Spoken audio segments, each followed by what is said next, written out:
नमस्कार दोस्तों, स्वागत है आपका यूट्यूब चैनल एबी टेक में।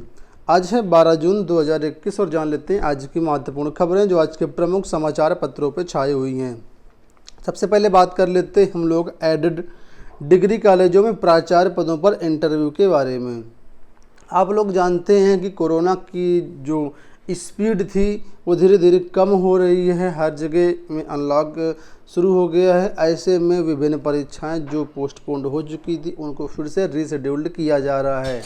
तो इसी तरीके से प्राचार्य पद के जो इंटरव्यू उसके बारे में भी यहाँ पर दिया गया है कि कोविड के कारण अभिलेख सत्यापन और इंटरव्यू स्थगित हो गए थे। प्राचार्य के 290 पदों पर भर्तियाँ होनी और इसके लिए जो इंटरव्यू हैं फिर से शुरू कराए जाएंगे। यहाँ पर अपडेट ये दी गई कि प्रदेश के शासकीय महाविद्यालयों में प्राचार्य पद पर भर्ती के लिए इंटरव्यू की प्रक्रिया जल्द ही फिर शुरू हो जाएगी। यूपीएचईएससी एक सप्ताह में इंटरव्यू की नई तिथियां जारी करने की तैयारी में है। शुक्रवार को आयोग में हुई बैठक में प्राचार्य भर्ती समेत कई अन्य बिंदुओं पर भी चर्चा हुई। ठीक है, तो ये जो प्राचार्य भर्ती का इंटरव्यू की डेट है आप लोगों की एक सप्ताह के अंदर आने की पूरी उम्मीद यहाँ पर जताई जा रही है। बात कर लेते हैं असिस्टेंट प्रोफेसर भर्ती को लेकर के। तो ये भी भर्ती मई में होनी थी इसकी परीक्षा, लेकिन कोरोना कारण ये भी टाल दी गई थी। तो इसके बारे में भी यहाँ पर दिया गया है कि अशासकीय महाविद्यालय में विज्ञापन संख्या 46 के तहत एक विषय भूगर्भ विज्ञान में असिस्टेंट प्रोफेसर के एक पद और विज्ञापन संख्या 50 के तहत 49 विषयों में असिस्टेंट प्रोफेसर के 2002 पदों पर भर्ती होनी है। इसके लिए तकरीबन 1 लाख अभ्यर्थियों ने आवेदन किया। लिखित परीक्षा 26 मई से प्रस्तावित थी, लेकिन कोविड के कारण परीक्षा स्थगित कर दी गई। अभ्यर्थियों को अब नई परीक्षा की तिथि जारी होने का इंतजार है। परीक्षा प्रयागराज के विभिन्न केंद्रों में अलग अलग चरणों में आयोजित की जानी है। यूपीएचईएससी के सूत्रों के मुताबिक परीक्षा की नई तारीखें जारी होने में थोड़ा वक्त लग सकता है। दरअसल कोविड के कारण स्थगित हुई अन्य भर्ती संस्थानों की परीक्षाओं की भी नई तारीखें जारी की जा रही हैं। ऐसे में देखना होगा कि असिस्टेंट प्रोफेसर भर्ती की परीक्षा तिथि अन्य भर्ती परीक्षाओं की तिथियों से टकराए नहीं, उसी हिसाब से इस भर्ती की परीक्षा डेट जारी की जाएगी। एलटी ग्रेड को लेकर के बात कर लेते हैं। तो लिखा है अपात्रों के चयन पर सवाल, आयोग से मांगी प्रतीक्षा सूची। एलटी ग्रेड हिंदी में अपात्र अभ्यर्थियों के चयन पर सवाल उठाते हुए अन्य अभ्यर्थियों ने मांग की कि उत्तर प्रदेश लोक सेवा आयोग प्रतीक्षा सूची जारी करे और पात्रता के बावजूद जो अभ्यर्थी चयन से वंचित हो गए उन्हें चयनित किया जाए। दरअसल आयोग ने एलटी ग्रेड शिक्षक भर्ती के विज्ञापन में बीएड समेत हिंदी से बीए और इंटरमीडिएट में संस्कृत अनिवार्य रूप से मांगा था। तमाम अभ्यर्थी निर्धारित अर्हता सूची जो है पूरी नहीं कर पा रहे थे, लेकिन उन्होंने फॉर्म में गलत जानकारी भर दी और परीक्षा में शामिल हो गए। इनमें से ज़्यादातर अभ्यर्थी ऐसे थे जिनके पास इंटर में संस्कृत विषय नहीं था। इसके बावजूद ऐसे अभ्यर्थी परीक्षा में शामिल हुए। इन अपात्र अभ्यर्थियों के चयन के कारण पात्र अभ्यर्थी चयन से वंचित रह गए हैं। हिंदी पुरुष में देखा जाए तो 696 पुरुष और महिला में 737 पद थे। पुरुष वर्ग में 695 और महिला में 737 पदों पर चयन किया गया है। तो ये जो अभ्यर्थी मांग कर रहे हैं कि जो अपात्र हैं उनको हटाया जाए और जो फ्रेश हैं जो पात्र हैं उनको यहाँ पर चयन दिया जाए। बढ़ते हैं अगले अपडेट की तरफ। यहाँ पर यूपी टीटी को लेकर के ज़बरदस्त अपडेट आ चुकी है। देखा है टीटी आजीवन मान्य करने के लिए शासन को भेजा प्रस्ताव। राष्ट्रीय अध्यापक शिक्षा परिषद की ओर से शिक्षक पात्रता परीक्षा या टीटी को आजीवन मान्य किए जाने के बारे में प्रस्ताव राज्यों को भेजे जाने के बाद सचिव परीक्षा नियम प्राधिकारी उत्तर प्रदेश अनिल भूषण चतुर्वेदी ने शासन को टीटी आजीवन मान्य करने का प्रस्ताव भेजा है। यह प्रस्ताव प्रदेश में संभावित शिक्षक पात्रता 2021 को देखते हुए भेजा गया। सचिव परीक्षा नियम प्राधिकारी की ओर से इससे पहले 2020-21 की उत्तर प्रदेश शिक्षक पात्रता परीक्षा कराने के लिए 15 जून से आवेदन शुरू करने का प्रस्ताव भेजा गया था। कोविड के चलते शासन की ओर से अभी तक इस तिथि को मंजूरी नहीं मिल पाई है। ऐसे में अब सचिव परीक्षा प्राधिकारी की ओर से आजीवन टीटी मान्य करने के लिए प्रस्ताव जो भेजा गया है। तो अब यहाँ पर लिखा है कि नई शिक्षक पात्रता परीक्षा में जो टीटी है आजीवन मान्य किए जाने का नियम जो है वो लागू होगा।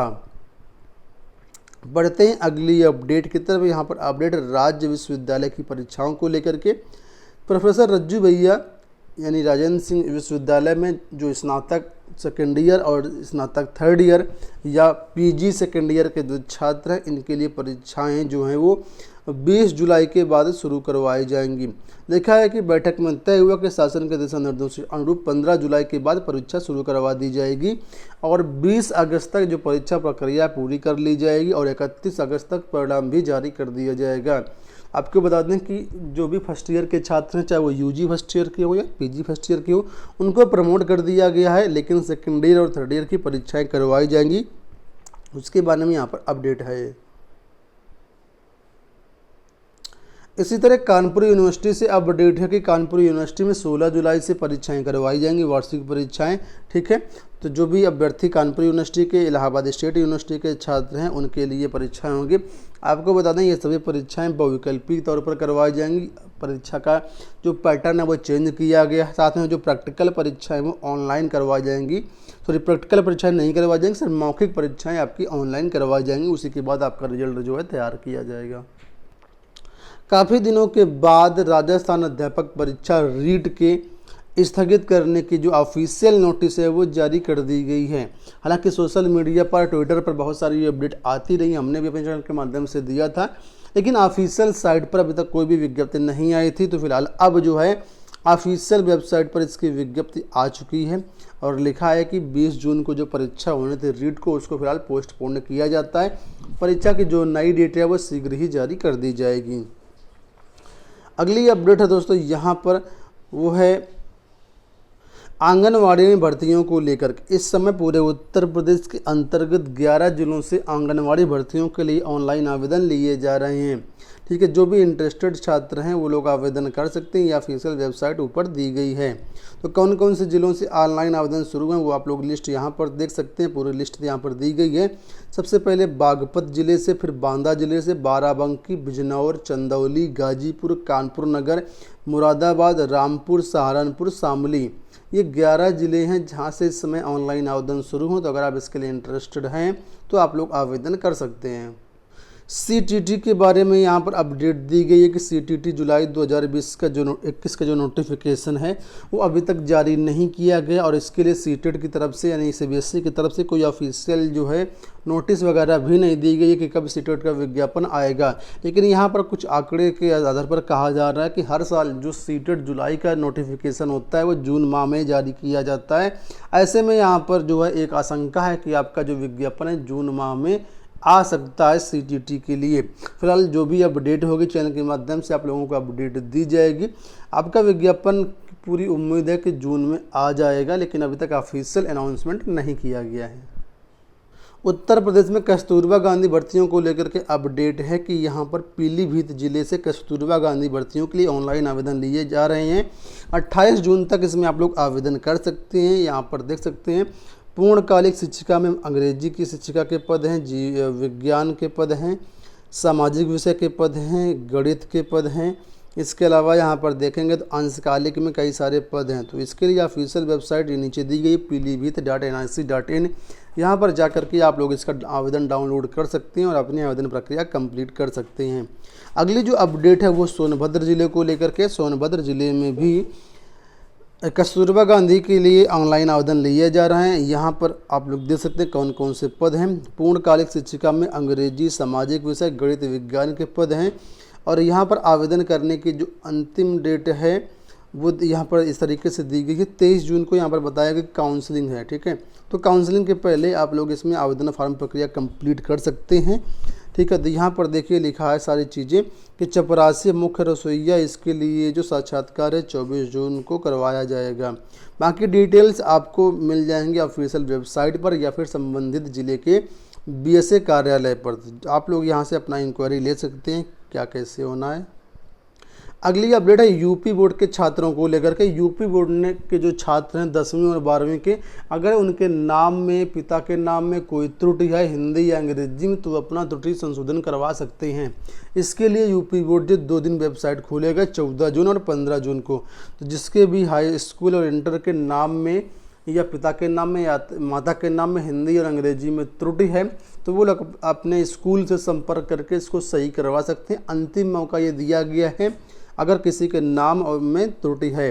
कारण दोस्तों ये है कि इस बार जो आपका मार्कशीट होगा उसमें आपका नाम हिंदी में भी होगा और इंग्लिश में भी होगा। इस वजह से यूपी बोर्ड चाहता है कि किसी तरह से कोई दिक्कतें ना आए, इसके लिए वेबसाइट एक बार फिर से 2 दिन के लिए खोली जाएगी।